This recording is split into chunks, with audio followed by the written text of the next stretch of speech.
Alors pour déterminer la tendance de fond, on va s'intéresser au graphique journalier. Donc on peut voir que même si on n'est pas revenu au niveau d'avant-crise, la tendance de fond reste quand même largement haussière. Les respirations sont faibles et on n'a toujours pas eu de vraie phase de correction. Donc maintenant qu'on a déterminé que la tendance de fond était haussière, on va descendre d'un cran et aller en 4 heures pour voir ce qu'il se passe et donc avoir une analyse plus fine. Donc ce qu'on peut voir, c'est qu'actuellement on est en période d'accumulation en 4 heures, puisque les plus hauts sont de plus en plus bas et les plus bas sont de plus en plus hauts. Donc ce qui est caractéristique des périodes d'accumulation.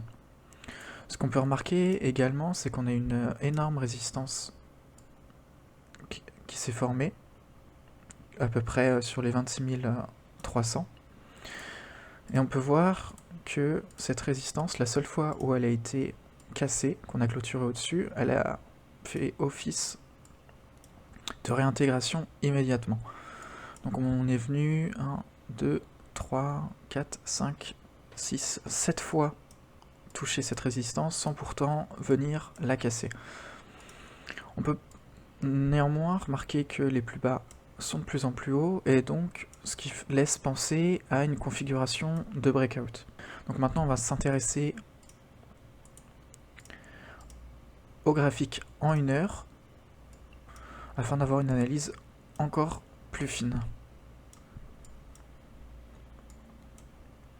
Donc ce qu'on peut voir après la dernière tentative qui a montré un superbe avalement baissier, c'est qu'on est rentré dans une sorte de canal baissier, comme on peut le voir. Et ce canal avait pour but en fait de venir combler le gap de lundi. Donc maintenant que ce gap a été comblé, il y a deux scénarios qui sont probables. Soit on continue dans ce canal baissier, et donc la respiration devient une correction, ou soit on casse ce canal baissier, puisque le but de ce canal était de venir combler le gap. Une fois le gap comblé, le canal baissier n'a plus de logique, et donc on devrait retourner dans la tendance haussière. Et donc pour moi, une confirmation de cassure du canal et de reprise de la tendance haussière, ce serait un retour des prix au-dessus des 26 000 et donc du pivot mensuel. Donc un trade qui pourrait être intéressant, ce serait justement de venir ensuite pullback sur ces niveaux avant de repartir à la hausse. Et donc là, l'objectif, si on regarde en 4 heures, etc., ça va être un retour évidemment sur cette grosse résistance. Et donc ça pourrait être un des trades intéressants. Toutefois, en cas de continuation de la tendance, de la correction, ce qu'on pourrait assister, c'est également, là encore, une continuation baissière avant de venir pullback sur le niveau de gap, avant d'aller chercher le pivot hebdomadaire. Là encore, si le cours continue de baisser, ce qu'on pourrait assister, c'est un retour sur les 25 500, niveau très symbolique, qui correspond également à la S2J, avant d'avoir une continuation baissière.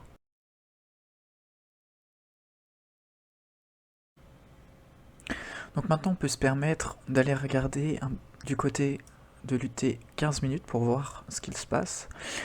Et à mon sens, tant qu'on reste autour de ce niveau-là, donc entre le pivot M et le pivot hebdomadaire, donc le pivot mensuel et le pivot hebdomadaire, nous sommes dans une zone d'incertitude.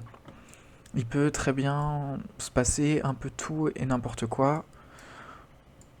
Ce n'est pas très clair. Par contre, une fois qu'on repasse au-dessus du pivot mensuel, donc pour moi, cette zone est clairement une zone haussière.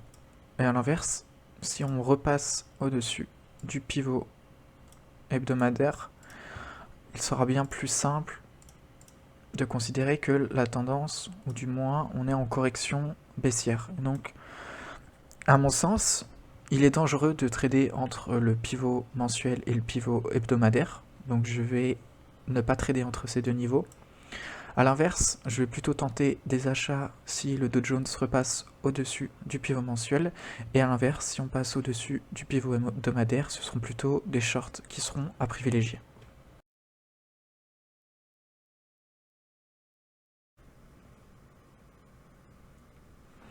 Alors on peut voir là, il y a deux bougies en forme de doji qui se sont formées après la cassure. On peut voir qu'on ne parvient pas à casser les 26 100. Donc du coup, ce que je vais essayer de faire, c'est de trader donc, le pullback sur le pivot journalier. Donc cela équivaut à un TP plus 10 points. Donc évidemment, si jamais on casse, on va venir faire baisser le stop loss si jamais ça se passe pas comme prévu. Et donc le scénario, c'est vu qu'on n'arrive pas à casser les 26 100, il est plus probable qu'on vienne commencer à venir pullback sur les 26 000, mais avant ça, à venir pullback sur le pivot journalier. Donc on voit que la pression acheteuse est encore très très forte, hein. Dès que ça essaie de descendre un tout petit peu, les ventes sont rachetées.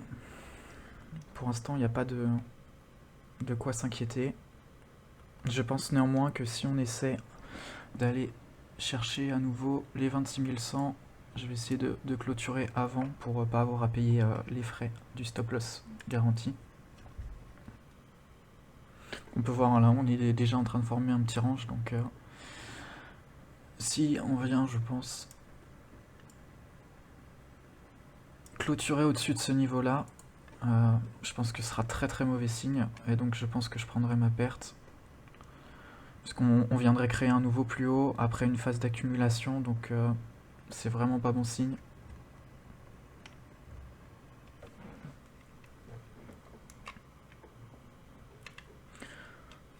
Mais bon, on peut observer qu'on a deux belles mèches vendeuses, une troisième belle mèche vendeuse si c'est la clôture, donc pour l'instant ça a l'air d'être bon. Et voilà, le trade a été clôturé.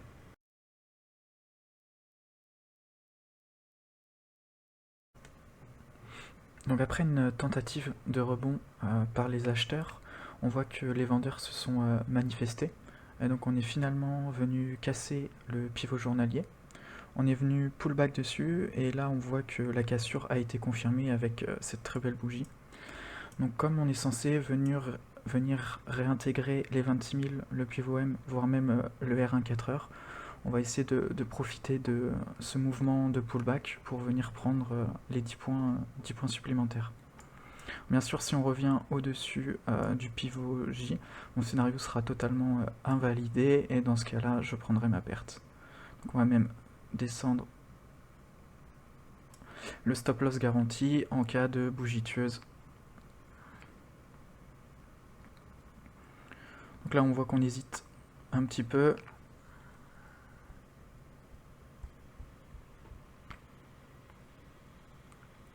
Alors, je vais peut-être devoir prendre ma perte, du coup, si on clôture au-dessus du pivot journalier.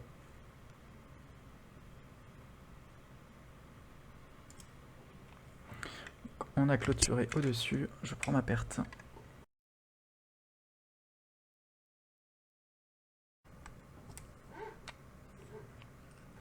Donc on a finalement rejeté, donc j'ai clôturé par sécurité le trade précédent, mais on est venu rejeter à nouveau.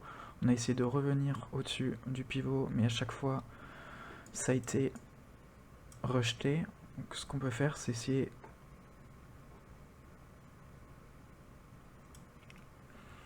d'augmenter à 30 points, et dès qu'il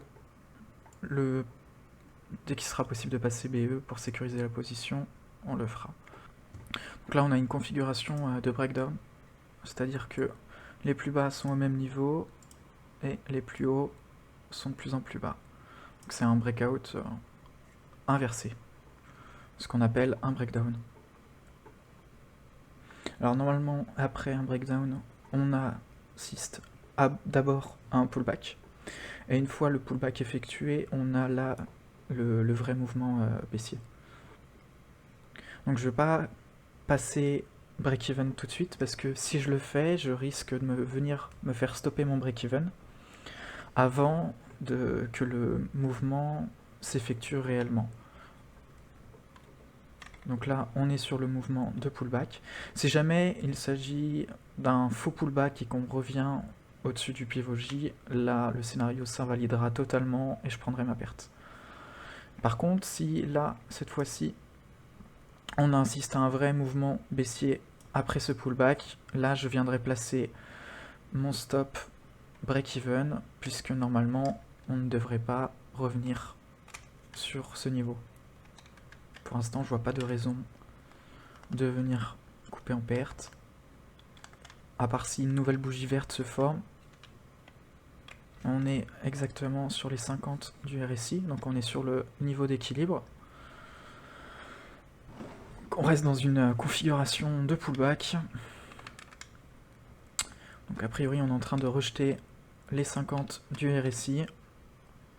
Alors, est-ce qu'on va avoir enfin ce mouvement baissier qu'on attend?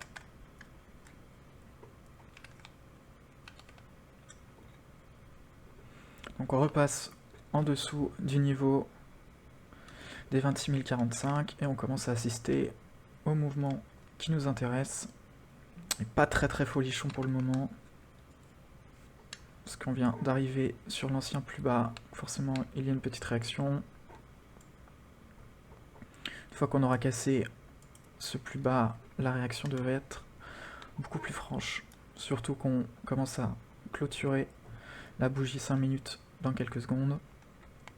Voilà, on a donc deux bougies 5 minutes qui clôturent en dessous du pivot journalier, ce qui confirme la cassure de ce niveau, pardon.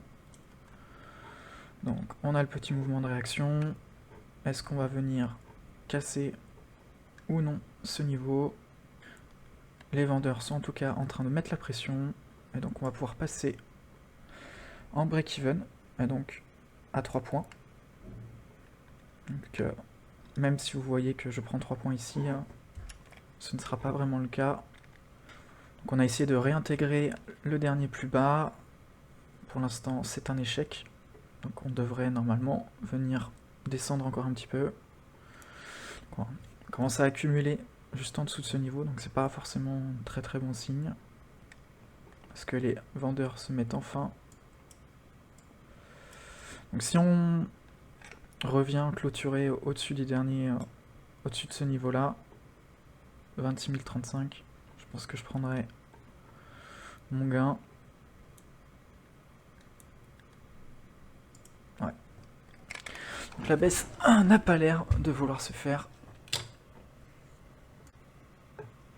Bon, la baisse que l'on attendait a finalement eu lieu juste après.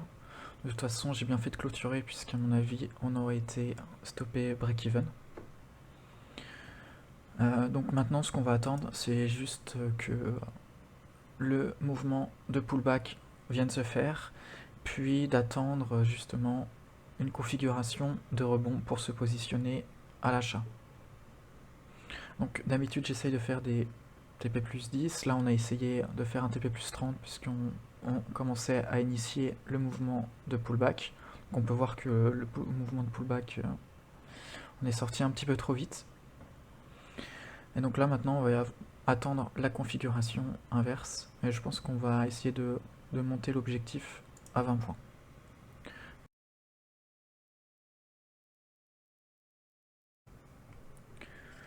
Donc on peut voir que le rebond est en train de se former. En UT5, on peut voir qu'on arrive dans une configuration de bougie avalante.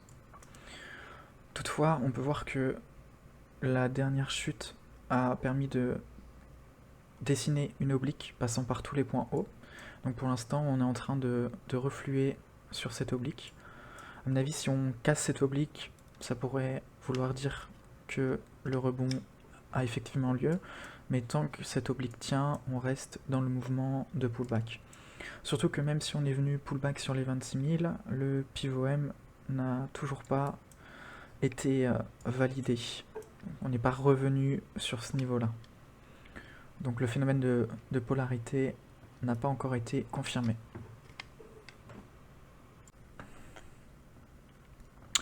Donc là, on peut observer une configuration de rebond. On a d'abord une première jambe de baisse, suivie d'un rebond, puis une deuxième jambe de baisse avec un plus bas plus haut que le précédent.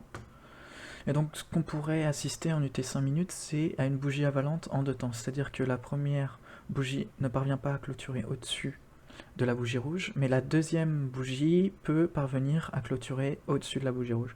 Ce qui fait que si on agrège les deux bougies vertes, on obtient une avalante. Et donc pour cela, il va falloir que dans les 3 prochaines minutes, on clôture donc au-dessus de ce niveau-là. Donc ce qui revient à casser l'oblique. Et donc tant que l'oblique tient, il n'y a aucune raison de passer à l'achat, mais si jamais elle est cassée, il pourrait être intéressant de trader la cassure de cette oblique et de passer un achat.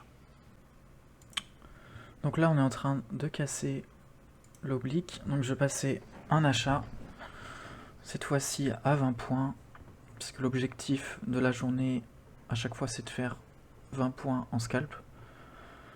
Donc on va tenter. Cette fois-ci, graphiquement, l'invalidation du scénario, ce serait un retour sous le R1 4 heures. Donc on peut positionner le stop loss garanti en dessous de ce niveau-là. Donc ce qu'il est possible une fois que l'oblique est cassé, c'est qu'on vienne pullback dessus avant de rebondir. Donc même si le trade part en moins-value, tant qu'on ne réintègre pas réellement l'oblique, il n'y a pas raison de le clôturer. Et puis le scénario dont on parlait est peut-être en train de se produire, puisque la seconde bougie 5 minutes va peut-être permettre une avalante de la bougie précédente. Et effectivement, c'est bien le cas. Donc on a une cassure de l'oblique et une avalante en deux temps. Donc le scénario se déroule exactement comme on l'avait prévu pour le moment, donc c'est plutôt optimiste pour le reste. Et donc 20 points me paraît pas un objectif démesuré, même s'il y a la résistance des 26 050 qui pourrait empêcher sa bonne réalisation, mais si on vise un retour sur le pivot J, on est largement en dessous en termes d'objectifs, donc on ne devrait pas avoir trop de soucis. Donc là, le pullback sur l'oblique a l'air de s'être effectué, ça dépendra de la clôture de cette bougie. Donc si on a une seconde bougie verte, le pullback aura bien été effectué et on devrait avoir une grosse bougie de mouvement haussier. Donc on est venu casser l'ancien plus haut avec la clôture. On devrait donc assister normalement à une bougie bien verte. On a donc une bougie d'hésitation. Ah, là voilà la bougie bien verte qui vient valider le scénario. On va quand même, par précaution, puisque normalement on devrait parvenir au niveau d'entrée, venir passer notre stop loss garanti, si jamais on a une news imprévue ou quoi que ce soit pour sécuriser le trade et ne pas perdre d'argent. Et voilà, le trade a été clôturé.